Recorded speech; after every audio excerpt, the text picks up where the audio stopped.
Palestinian terror attacks on Israeli citizens have been so frequent that even now, as I'm recording this video, there's been another stabbing attack. And I cannot help but think and remember what happened to me. The recent attacks have brought things back to me in a very profound way, because I know what it's like. And there's a problem with the word stab, especially in Hebrew, because it's the same word as pricking somebody with a pin needle. And in any case, anybody who is undergoing a stabbing attack, it's much more than a pin needle. It's like razors over your skin. It's a hot poker going into your flesh and being tugged out again. It's like fingernails being ripped off all over your skin. So there's the physical sensation, and then there's the adrenaline, which is like you're driving along the freeway and you just miss a car wreck and your whole body floods with the adrenaline. Or it's like somebody coming up and they pretend to push you over a cliff, you know, that rush you get. But when you're being stabbed, it's happening continuously. And then there's the sudden dry mouth from fear and the shock and the gelid cold, freezing cold, and it doesn't matter what the weather is outside. And then there's the sounds. In my case, I heard Allahu Akbar. In that context was very terrifying. And then you have, you know, the grunts, the sheer force which breaks bones. So this whole thing has brought back a lot for me. And I know for the recent people, the casualties, it's going to be a lifelong process for them too.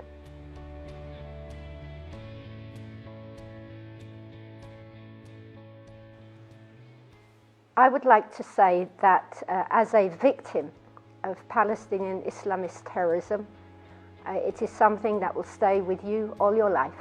There's no such thing as closure. You will never get over it.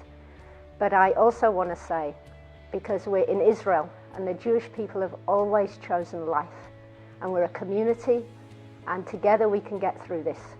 Because Moses tells us to choose life, and so what I found helpful for me is not to deny that I was a victim of a terror attack, but to choose the word survivor.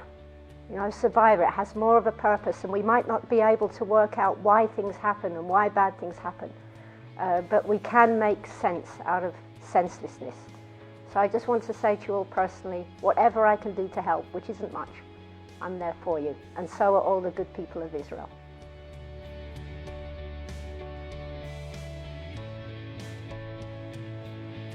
Stop the incitement. Behind every single terror attack lays a system of institutionalized Palestinian incitement. It is in your schools, your universities, your curriculums. It's in your media. It's in every fabric of your society. No such thing as a random act of terrorism. I would also like to say to you that the Jewish people, we are here to stay. The state of Israel is here to stay. So get over your Israel tantrum and build yourselves a better future. Why don't you introduce into your curriculum the classics, the arts, music, things that we've treasured throughout the years? And lastly, I'd like to say to you that I have been a victim of a horrendous Palestinian terror attack, but I've learned to choose life. And I've lost everything. I lost my friend, I lost my health, I lost my dignity, I lost the ability to provide for myself, I lost sleep, I lost weight, I lost anonymity, I lost my innocence. But because I come from a civilized society that chooses life, I've been able to walk through and carry this nightmare with me and choose for the best. And you too, you're made in the image of God, and you can do the same. So stop the incitement and choose life and make yourself a better people.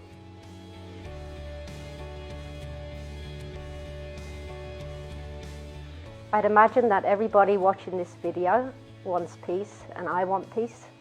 And in order for peace to happen, I think we can do a few things and work together for a better world.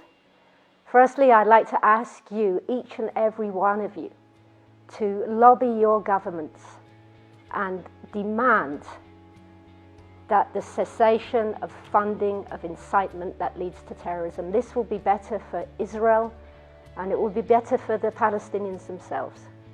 Secondly, I'd like to ask you to have an inquiring mind, not to believe a word anybody says, but to check it out for yourself. And then you'll learn that this is not a cycle of violence. This is absolutely linear. And thirdly, I'd like to say that the people of Israel, we've been around for a few millennium and we're going to carry on being around. And this is a beautiful country. We have coexistence. We have Arab and Jew working together. And your part, every single thing that you do, will help us create a better community and a better land. So please come and visit. Am Yisrael Chai.